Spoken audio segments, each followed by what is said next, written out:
Bonjour et shalom, shalom. Je suis contente que vous soyez avec nous pour cette deuxième partie de l'étude qui est le clou de l'Évangile. C'est la dernière de Matthieu. Et puis, je suis contente que vous soyez avec nous. Euh, je vous invite de tourner à Matthieu 28, même si nous allons commencer avec un exemple qui vient de ce qu'on vient de présenter dans la première partie, c'est-à-dire la fête des prémices. Parce qu'il y a une section dans les Écritures qui a lieu pendant les deux fêtes des prémices. La prémisse de l'orge et ensuite 50 jours plus tard, la fête des prémices du blé. Donc, la fête du pain sans levain et la fête de la Pentecôte. Donc, quel est le livre qui touche à ces deux fêtes? Mais c'est le livre de Ruth, qui nous parle aussi de comment Juifs et gentils sont unis. Euh, Ruth était une femme moabite. Elle n'est jamais devenue juive. Quatre fois dans les chapitres, les quatre chapitres, ça parle de Ruth la moabite. Ça dit jamais Ruth la juive. Mais c'est une femme qui était si fidèle et fidèle aux bonnes doctrines et bonnes croyances qu'elle est devenue l'arrière-grand-maman de David, du roi David. Donc, elle est devenue ancêtre du Messie. Mais regardons comment ça s'est passé. Quand elle est entrée en Israël, c'était pendant la fête des prémices, évidemment, de l'orge. Donc, Ruth 1, 22 dit, ainsi Naomi, c'est le nom de sa belle-mère, revint et avec elle Ruth, la Moabite, sa belle-fille, qui était venue des champs de Moab, et elles vinrent à Bethléem, au commencement quoi? De la moisson des orges. Donc ça, c'est la fête des prémices, c'est la fête du pain sans levain. Et puis, sa fête symbolise la résurrection. C'est la résurrection qui accomplit cette fête-là. Ensuite, le propriétaire du champ où Ruth a travaillé, Boaz, l'a remarqué, même sa première journée sur place. Et après avoir travaillé le champ pendant 50 jours à la fête de Shavuot, la fête de la Pentecôte, Boaz commence à faire des arrangements pour un mariage parce qu'à la fin du livre de Ruth, il se marie. Quel est le nom de la ville où tout ça a lieu? C'est Bethléem. Bethléem veut dire maison de pain. Beth, c'est veut dire maison. Lechem, c'est le mot pour pain. C'est la maison du pain parce que c'est là où poussaient l'orge et le blé. Donc, très approprié. Donc, c'est un livre qui nous euh, amène de la résurrection à la Pentecôte. Ça commence avec une tragédie, la mort de le mari de Naomi et ses deux fils. Il y avait de la famine, la pauvreté, mais ça finit avec un mariage, comme nos vies en tant que croyants. Donc, Ruth illustre la vie de tous les croyants, de toutes les nations qui viennent dans le Commonwealth d'Israël, pas en étant juifs, mais en étant attachés à Jésus et en trouvant le Sauveur. Et elles arrivent, Naomi et Ruth, à la fête du pain sans levain, à la fête des prémices de l'orge. Et c'est à cette fête-là, dans Matthieu 28, où nous sommes, dans notre étude, dans le verset 19, c'était cette fête-là, quand Jésus a dit, en allant, faites de toutes les nations des disciples. Parce que le salut, c'est pour tout le monde, c'est pour la planète entière. Tout le monde a besoin de croire en Jésus. Et il est mort, Dieu a tant aimé le monde, le cosmos, tout le monde. Donc Jésus est mort pour le monde entier. Et ce mariage avec Boaz, qui est un type du Messie, qu'on va voir dans la série que je vais vous enseigner de M. Gabizon dans 2 semaines, euh, ça arrive après Shavuot. Euh, donc, le mariage, pas la série. Retournons à nos moutons, en Matthieu 28. il y a 2 autres événements, qu'on voit et quand il apparaît aux femmes et l'autre est assez, c'est triste un peu. Hem, Quand les femmes viennent pour oindre le corps de Jésus, comme Marc nous dit en chapitre 16, parce ils croyaient pas encore à la résurrection. Euh, je vais vous lire le verset 5 de, qui dit, mais l'ange prit la parole et dit aux femmes, pour vous, ne craignez pas, car je sais que vous cherchez Jésus qui a été crucifié. Il n'est point ici. Il est ressuscité. Comme il avait dit, venez, voyez le lieu où il était couché. On ne peut pas blâmer les femmes de ne pas encore avoir cru à la résurrection, même si Jésus l'avait dit encore et encore. Est-ce qu'on peut blâmer les 11 disciples qui restaient parce qu'ils n'ont pas cru à la résurrection, même si Jésus leur a dit, même si les femmes sont venues leur dire, ils ne croyaient pas parce qu'ils n'avaient pas vraiment saisi l'ampleur, la grandeur de la résurrection. Mais nous non plus, on ne le saisit pas. Pourquoi? Mais combien de fois est-ce que vous avez pensé que Dieu m'a oublié? Dieu est absent. Dieu est parti. Dieu m'a abandonné. Quand on commence à penser des fois aussi que nos péchés sont plus lourds que la puissance du sang de la croix, quand on commence à perdre notre premier amour, on ne saisit pas l'ampleur de la résurrection. Donc ici, on voit cet ange assis sur la pierre qui dit, venez, voyez la place où il était. Venez aussi souvent que vous avez besoin. Le Seigneur est ressuscité. Ses premiers mots sont ne craignez pas, comme à plusieurs autres places où les anges apparaissent. Et puis, M. Gabizon dit, à l'intérieur de la tombe doivent être gravés les mots de 2 Timothée 1,7 qui disent, car Dieu ne nous a pas donné un esprit de crainte, mais de puissance et d'amour et de conseil. Ça, c'est le message de la tombe vide. C'est clair. Donc, les femmes courent vers les disciples pour leur dire, et voici verset 9, et Jésus vint à leur rencontre et dit, je vous salue. Et elles s'approchèrent pour saisir ses pieds et elles se prosternent devant lui. Quel moment, quel moment. Soyez préparés parce que peut-être c'est comme ça qu'on va réagir quand on va voir Jésus la première fois. Et le mot, je sais, vous avez dans vos Bibles, ça dit je vous salue ou salut, mais le mot est réjouissez-vous. Pourquoi est-ce que je dis ça? Le mot en grec est kairo, qui est la racine du mot charismatique, qui veut dire d'être joyeux.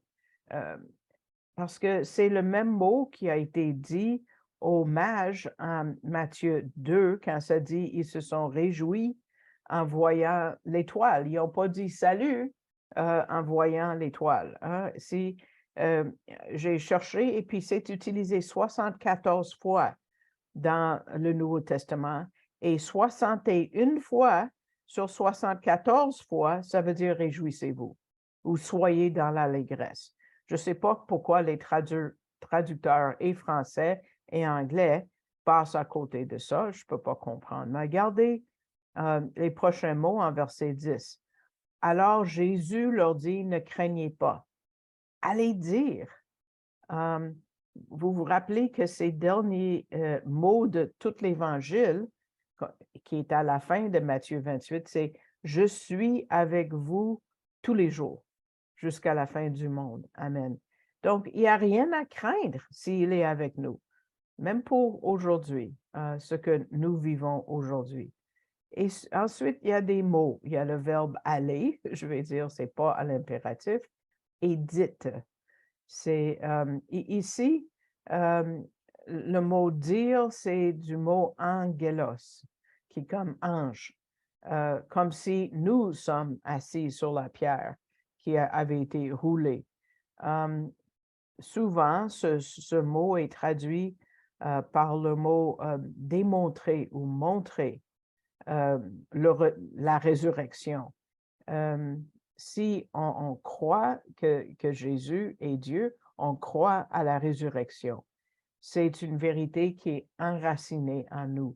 Et ensuite, bientôt, il va parler de la grande commission, comme on dit à la fin du chapitre, mais pour le moment, il dit « allez ». Ça, c'est un verbe à l'impératif. « Allez dire » aussi à l'impératif. « Allez dire à mes frères de se rendre en Galilée. C'est là qu'ils me verront. » Est-ce qu'ils vont aller en Galilée tout de suite? Non. C'est la troisième fois d'ailleurs qu'on leur a dit d'aller à Galilée. Pourquoi ils ne sont pas allés? Même lors du vivant de Jésus, au repas pascal en Matthieu 26, il a dit, mais après que je serai ressuscité, je vous précéderai en Galilée. Donc, il faut aller là. Mais ils n'ont pas cru à la résurrection, donc ils ne sont pas allés. L'ange a dit, donne-leur le message, mais allez en Galilée. Ils n'ont pas cru. Maintenant, les femmes disent, bon, il y avait 8 sur les 11 disciples qui restaient à ce moment-là. Ils n'ont pas cru. Ils n'ont pas obéi pour aller en Galilée. Pierre et Jean avaient entendu le message par Marie-Madeleine. Et eux, ils sont allés à la tombe vide et ont cru. Mais il y avait un 11e qui n'était pas présent, n'est-ce pas? C'est Thomas qui doutait. Savez-vous que c'est lui peut-être qui retenait les autres d'aller en Galilée? Mais Jésus est tellement fin, il est tellement gentil. Il a fait une apparence spéciale juste pour Thomas, pour que lui, il voit. Là, les disciples vont aller en Galilée. Et il y a des choses merveilleuses qui commencent à arriver et est apparu à 500 personnes. Comme on lit en 1 Corinthiens 15, encore notre chapitre de la résurrection, verset 6. Ensuite, il a été vu de plus de 500 frères, ce n'était pas des non-croyants, à la fois, dont la plupart sont demeurés en vie jusqu'à présent, mais quelques-uns aussi se sont endormis. Donc, les gens m'ont demandé, quelqu'un m'a déjà demandé comment tu sais qu'ils sont morts après, mais voilà, on a la preuve. Jésus est resté avec eux combien de temps? 40 jours. Et il parlait des choses qui concernant le royaume de Dieu. On a ça en Acte 1, 3. Mais juste aux croyants, ça dit aux frères. C'est pas que des non-croyants ne pouvaient pas croire en Jésus, non, la porte reste ouverte pour ceux qui ont le cœur ouvert, mais Jésus n'apparaît pas aux non-croyants parce qu'il a tout fait. Qu'est-ce qu'il pouvait faire de plus? Et pourquoi Galilée? Mais c'est là où tout a commencé et c'est là où ça prend fin parce qu'il y avait beaucoup d'antagonisme, beaucoup de résistance à Jérusalem. Est-ce qu'on peut blâmer les disciples de ne pas avoir cru ou ne pas avoir obéi au commandement d'aller en Galilée et de rester entêtés? Pas vraiment. Il n'y avait pas 11 disciples à cette époque-là. Dans le fond, M. Gabizon dit il y en avait 12. Parce que chacun de nous, on peut trouver notre place avec eux. Le jour où on va pleinement utiliser toutes les promesses de Dieu, c'est le jour qu'on va pouvoir dire oui, je crois pleinement. Là, on va expérimenter toutes les bénédictions comme on voit en Éphésiens 1 qui versent sur nous. Il y en a tellement. Mais maintenant, on arrive à la partie du chapitre qui fait pitié. Parce que les gardes, après avoir vu la gloire de Dieu, ils craignaient Pilate plus qu'ils craignaient Dieu. Il aurait pu poser des questions peut-être à l'ange. Peut-être. Les anges peut-être auraient été fins, puis peut-être leur auraient répondu, on ne sait pas, mais ils vont pas à Pilate. Pilate aurait mis à mort ces gens-là d'avoir fait échec à leur travail, mais ils vont aux leaders religieux. C'est comme si tu veux prendre refuge dans une cage de lion. C'est fou, là. Donc, ils vont le dire au Sanhédrin ils ont parlé du tremblement de terre et l'ange et tout ça. Mais au lieu de croire, le Sanhédrin aussi, ça fait pitié.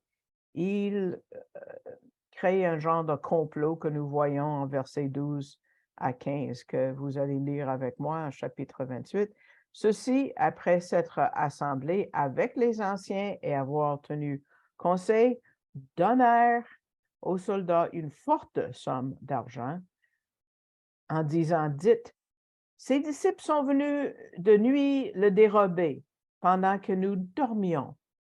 Et si le gouverneur l'apprend, nous l'apaiserons et nous vous tirons de peine.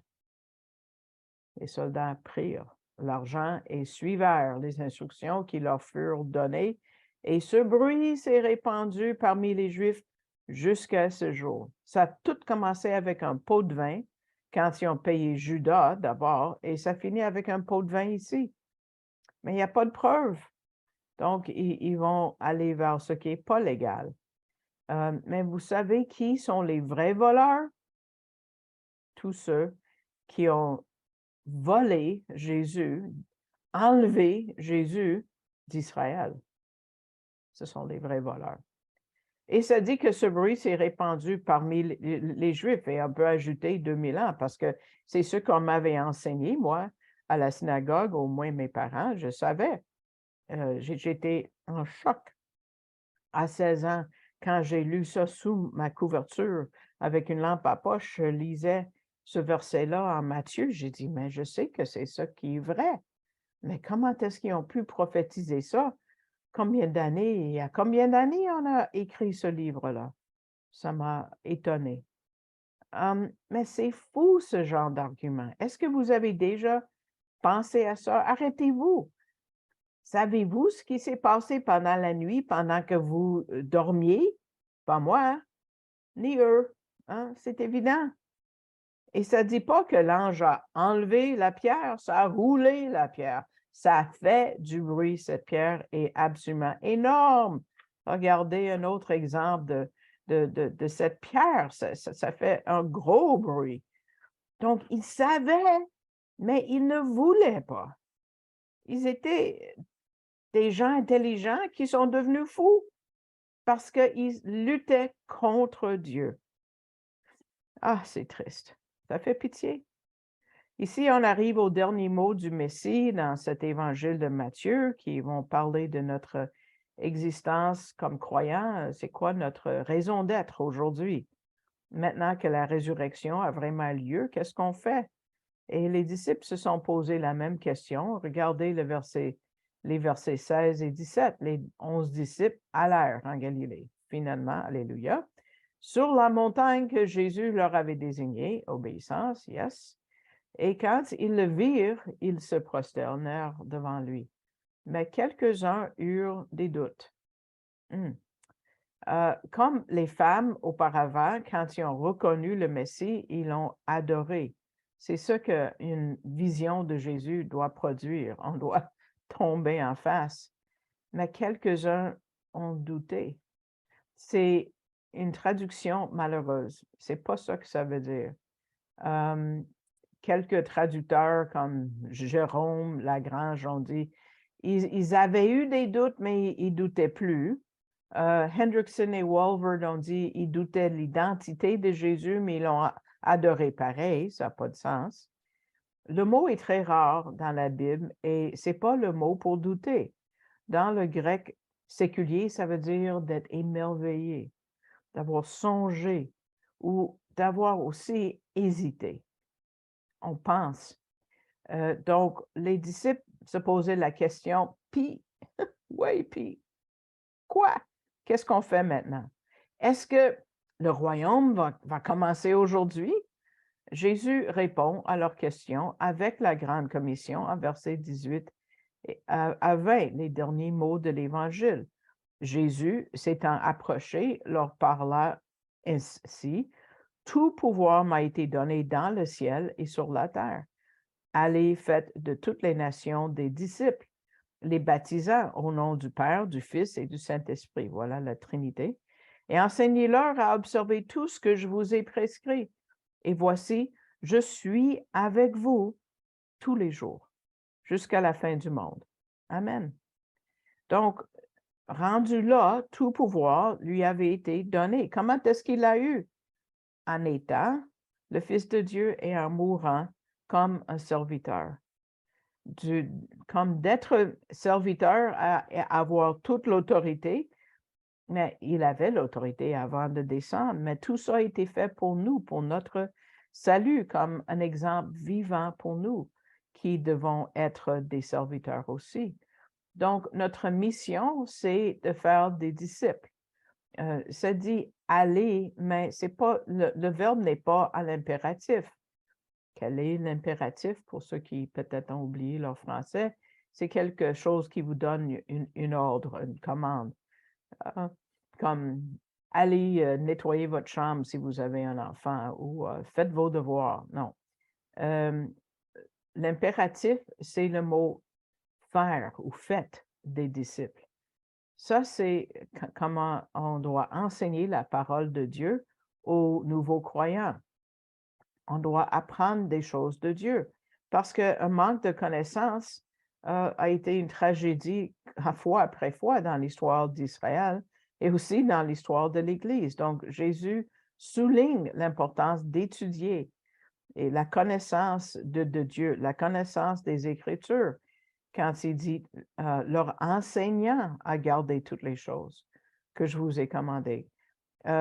Si on amène quelqu'un à Jésus, quelqu'un devient croyant, on doit leur enseigner. Une confession, c'est pas suffisant. Combien confessent Jésus et s'en vont dans le monde? Et combien amènent des gens au Seigneur, mais n'ont pas de souci pour leur croissance, qu'ils deviennent des vrais disciples? C'est très difficile de trouver des croyants de nos jours qui connaissent vraiment la Bible. La nation d'Israël est tombée à cause de ça. Osée a dit, mon peuple est détruit parce qu'il lui manque la connaissance. Oui, c'était vrai, ils sont morts quand on pense à ceux qui ont rebellé contre Dieu et on parle des déportations en Babylone, oui, oui, mais c'est un principe qu'on trouve dans presque chacun des livres du Nouveau Testament.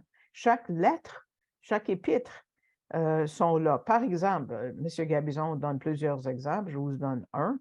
Dans l'Épître aux Hébreux, l'auteur dit « Depuis longtemps, vous devrez être des maîtres. Vous avez encore besoin qu'on vous enseigne les premiers rudiments des oracles de Dieu. Vous en êtes venus à avoir besoin de lait et non d'une nourriture solide. » Ça, c'est Hébreux 5, 12. Quel est le remède? Ben, Jésus vient de le dire, d'aller faire des disciples, ou dans le fond, en allant, parce que le premier mot, c'est pas aller, c'est en allant, faire des disciples. En allant faire des disciples de toutes les nations, ça c'est la traduction grecque, OK? Leur enseignant à garder toutes les choses que je vous ai commandées. Donc, le premier mot, c'est pas aller, c'est pas une ordonnance, c'est on présume qu'en allant, vous allez faire ça parce que vous êtes en croissance, vous produisez des fruits en allant faire des disciples. Oui, on peut rétrograder, on voit ça des fois, mais notre raison d'être, c'est d'aller faire ça. Aller vers nos voisins, pas besoin d'aller loin. Il y a beaucoup de gens autour de nous qui ont besoin d'entendre la parole. Certaines personnes ont cru que quand ça dit faire des disciples de toutes les nations, que bon, c'est que Dieu a terminé avec Israël et maintenant on va vers les nations. On va expulser tout ce qui est juif et les juifs avec Et c'est ce qu'ils ont fait tout de suite après que le Nouveau Testament a été complété. Ils ont comme ignoré, ils ont mis dehors les Juifs et on ne voit pas les Juifs dans l'histoire de l'Église, même si on sait qu'il y a toujours eu un reste. Mais maintenant, et depuis les années 70 surtout, on voit un retour parce qu'on arrive à la fin. Jésus n'a pas dit, faites une organisation et vous pouvez inviter quelques Juifs. Non. Il a dit, il a pas dit, voici un arbre, vous êtes cet arbre et vous pouvez ajouter des branches qui sont des Juifs. Non. Qu'est-ce que la parole nous dit? Pensez à Éphésiens 2, versets 13 et 12 et 13. Je vais vous lire 12 qui est sur la diapo. Ça dit que vous étiez en ce temps-là, rappelons-nous, sans Christ. Les non-juifs étaient sans Christ. Si vous êtes non-juif, vous étiez sans Christ, privé du droit de cité en Israël, étranger aux alliances de la promesse, sans espérance et sans Dieu dans le monde. Verset 13 dit, même maintenant, en Jésus-Christ, vous qui étiez jadis éloignés, vous avez été rapprochés par le sang de Christ. Juste un mot rapide sur le baptême. On a eu des baptêmes à Beth-Ariel il y a 2 semaines. C'est quoi le baptême? C'est une identification avec Jésus, avec sa résurrection. C'est l'insigne. L'insigne, c'est un genre de marque. C'est pas d'être identifié avec une dénomination ou d'être identifié avec l'Église, c'est d'identifier avec la résurrection. Et comme j'ai mentionné tout à l'heure, c'est au nom de la Trinité, au nom du Père, du Fils et du Saint-Esprit. Au nom, il y a combien de noms ici? Singulier. Au nom, A-U, pas A-U-X. Au nom, un nom, mais 3 noms mentionnés, Père, Fils, Saint-Esprit. C'est ça la Trinité. Comprenez-vous complètement la Trinité? Non, moi non plus. Demandons à Dieu de nous aider à saisir. Et on voit évidemment la divinité du Messie parce qu'il dit, je suis avec vous tous les jours jusqu'à la fin du monde. Pourquoi est-ce que ça démontre la divinité? Parce qu'il est omniprésent. La seule personne qui est omniprésente, c'est Dieu et ça nous réconforte. Donc, avec ce mot-là, on termine l'évangile de Matthieu et on dit le mot de la fin dans l'évangile de Matthieu. Amen, ainsi soit-il. Ça a été une belle étude à partager avec vous et je vous remercie d'avoir assisté, d'avoir écouté. S'il vous manque certaines fois que j'ai donné des enseignements, ils sont tous disponibles sur YouTube, donc vous pouvez aller écouter. Vous pouvez vous souscrire pour être informé quand cette étude et d'autres vont avoir passé le processus d'être édités et vont être téléchargés sur YouTube. Vous pouvez prier pour le ministère, j'en ai besoin. Et puis, le ministère ici à Montréal a besoin de prières dans notre évangélisation qui fait partie, dans le fond, de faire des disciples. On n'a pas de disciples avant d'évangéliser. Si vous voulez donner et vous ne savez pas comment faire, vous pouvez aller au site web arielcanada.ca et cliquer sur le drapeau français, trouver le mot donner et ça va vous amener à la page du bas qui dit de canadon.org et vous pouvez choisir mon nom du menu que vous tirez vers le bas. Et je tiens à remercier tous ceux qui font des dons, soit régulièrement, soit ponctuellement, et puis je l'apprécie grandement et je vous invite à revenir pour la prochaine étude qui commence dans 2 semaines, le 4 mars. Shalom, shalom.